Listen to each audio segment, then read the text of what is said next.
कालिदास की सीख।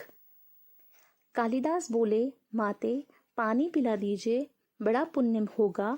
स्त्री बोली, बेटा मैं तुम्हें जानती नहीं, अपना परिचय दो, मैं अवश्य पानी पिला दूंगी। कालिदास ने कहा, मैं पथिक हूँ, कृपया पानी पिला दें। स्त्री बोली, तुम पथिक कैसे हो सकते हो? पथिक तो केवल दो ही हैं, सूर्य व चंद्रमा, जो कभी रुकते नहीं, हमेशा चलते रहते हैं। तुम इनमें से कौन हो, सत्य बताओ। कालिदास ने कहा, मैं मेहमान हूँ, कृपया करके पानी पिला दीजिए। स्त्री बोली, तुम मेहमान कैसे हो सकते हो? संसार में दो ही मेहमान हैं, पहला धन, दूसरा यौवन। सत्य बताओ, कौन हो तुम? अब तक के सारे तर्क से पराजित हताश हो ही चुके थे। कालिदास बोले, मैं सहनशील हूँ, अब तक आप पानी पिला दे। स्त्री ने कहा, नहीं, सहनशील तो नहीं हो।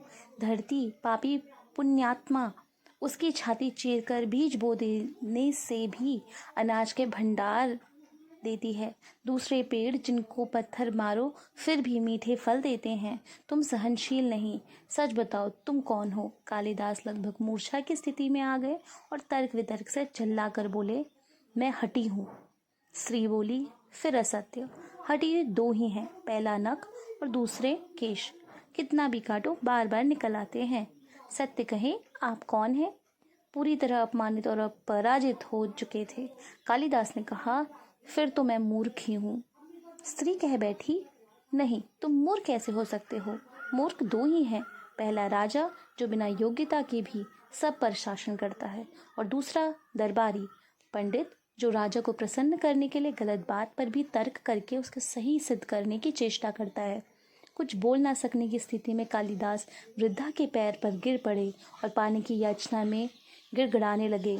तब वृद्धा ने कहा, उठो वत्स। आवाज़ सुनकर कालिदास के ऊपर देखा तो साक्षात माता सरस्वती वहां खड़ी थी। कालिदास पुनः नतमस्तक हो गए। माता ने कहा, शिक्षा से ज्ञान आता है, न कि अहंकार। तूने शिक्षा के बल पर प्राप्त मान और प्रतिष्ठा को ही अपनी उपलब्धि मान लिया और अहंकार कर बैठे, इसलिए मुझे तुम्हारी चक्षु खोलने के लिए ये स्वांग करना पड़ा। कालिदास को अपनी गलती समझ में आ गई और भरपेट पानी पीकर वे आगे चल पड़े। आशा करते हैं दोस्तों आपको यह कहानी अच्छी लगी होगी और इस कहानी से कुछ सीखने को मिला होगा। अगर आप चाहते हैं हम इसी तरह से और भी रोचक कहानियाँ आपके लिए भविष्य में लाते रहें तो हमारे इस चैनल स्टोरीज विद शारदा को लाइक, शेयर और सब्सक्राइब करना बिल्कुल ना भूलें। धन्यवाद।